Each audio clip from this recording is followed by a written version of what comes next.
Pac-Man is one of the most recognizable characters in all of gaming.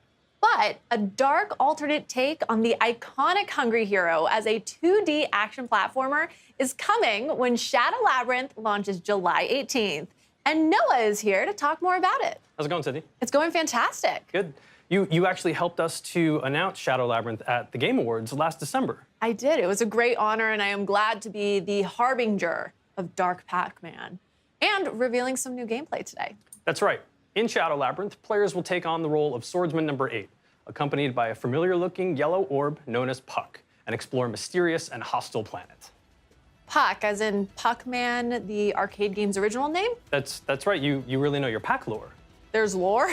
Okay, what if I told you that the Amazon Prime Video secret level Pac-Man episode is a prequel to the events of Shadow Labyrinth, and that Shadow Labyrinth's story takes place in an interconnected universe whose timeline canonically connects games like Bosconian and Dig Dug.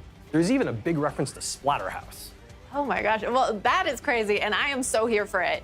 I also really like how the Pac-Man maze inspired the game's massive map. That's right, it's very Pac-Man, and you can eat your enemies. Pac-Man and I have that in common.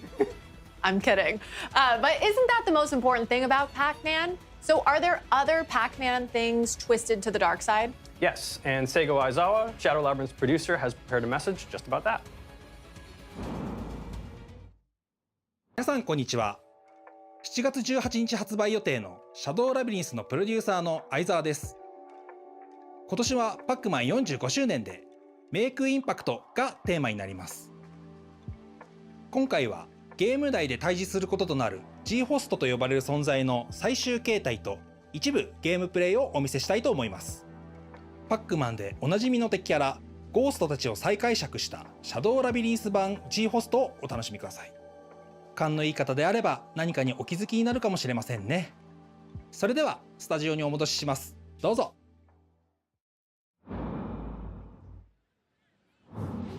Thank you, Aizawa-san, and a happy 45th anniversary to Pac-Man. That's right, 45 amazing years. And we knew that this being the year of impact, it was the right time to bring players a Pac-Man experience like never before. Perfect. Well, I'm excited to see it because Aizawa-san mentioned some exclusive gameplay. That's right. Let's jump into it. Perfect. Well, off the bat, where in the game are we? Okay, so spoilers. We are deep into the game. You're seeing a whole bunch of things that a player would have already earned, and we're going to see a boss battle that is really far in. So that being said, let's jump in. Before we go, we need to equip some perks. Okay, so perks, tell me what I'm looking at here. So I mentioned they're equipable. It's basically you get to customize your loadout. These will enhance your abilities. They're acquired through crafting in the game. And we gave ourselves a little bit more health, as you can see, and the ability to dash much larger, which will help in the battle. Perfect. So it sounds like you can customize your loadout. Exactly, yeah, to suit your playstyle, depending on if you want to dodge or parry. And then these towers with classic Pac-Man ghost colors? That's right. So that location will look familiar to people who saw the Amazon Prime secret level Pac-Man episode. Very familiar there. And each of those colors, of course, corresponds to the 4 ghosts. But in this game, they're known as the G-hosts. The G-hosts. And there's a G-host dropping in right now. That's right. Parasitic organisms that you encounter multiple times throughout the course of the game. But this is the battle with the final form of the G-host based on Blinky. Right on cue. Red Brogza Terius Gilba. Oh my gosh, that's a mouthful. It is, it is. Brogza is basically an in-universe term for a core, and Terius, final, Gilba, hand, so there you go. And this guy is really powerful right off the bat. Focusing on the combat here, dodging and slashing, you have to be super precise to even survive here. Yeah, there's the dodge. I'm seeing red and blue.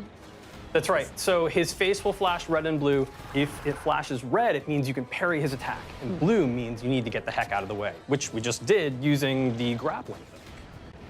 Perfect. Well, okay, let's talk a little bit about, I'm seeing bottom left-hand corner. There's a red flashing, there's a blue. That's right. So on the left, we've got our parry equipped because you can choose whether or not to parry. Oh, wait, hold on that point. This is Gaia. So this is basically the power pellet of this game. It makes you super OP. You can really wreck house with enemies, but it's time limited. That meter on the top left that just expired was our Gaia meter. Okay, and we'll go back to talking about that bottom left-hand corner, but I want to stay on Gaia for a second. So how do we increase that meter? So throughout the course of the game, you can kill enemies, but you can also stun them and then eat them. And then that helps to not only gain you resources to use in crafting to acquire things from the shop, but also to fill up that Gaia meter so you can get back into super OP mode. Okay.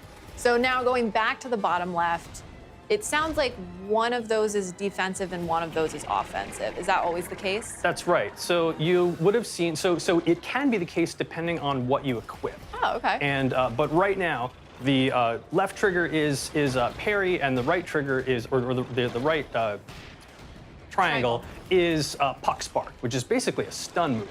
And you would have seen that when we execute that, the boss will turn white, just like that. Perfect timing. To allow us to sort of get in some extra hits there as we try to dodge this huge attack with our active grappling hook. And then I see that red bar just shot up. What is that? That's right. So the red bar in the top left is your ESP meter.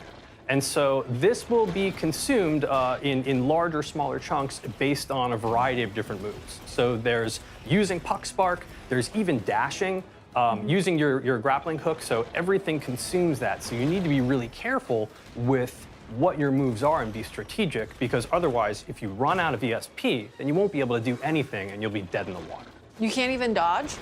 You can't dodge efficiently. Okay. So all about managing that bar. Yeah. And speaking of managing bars, we got his stun meter all the way to the top there just a moment ago. So red was totally out of commission for a couple of seconds there, letting us get some really great downward slashes. Perfect. And then we're stunned again, that white. That's right, red's white. So that was Puck Spark, one of the ESP skills that we have equipped to the triangle button. And there's a bunch of different ones that are different types of attacks that you want to use in different areas of the game. But Puck Spark was really the best friend for us to equip in this battle. And we haven't talked about top right, 521. Right. What the heck is going on over there? So that's aura. It's yellow. It looks like a pack dot. That's done on purpose. These are collected throughout the game. It's one of the game's, saying game a lot, in-game currency, and you use that to upgrade your sword strength, your health, and a couple of other things as well. Okay, so. And we got him. We got him. I mean, but we got him. We can say we. We got him. It's a collective we, right?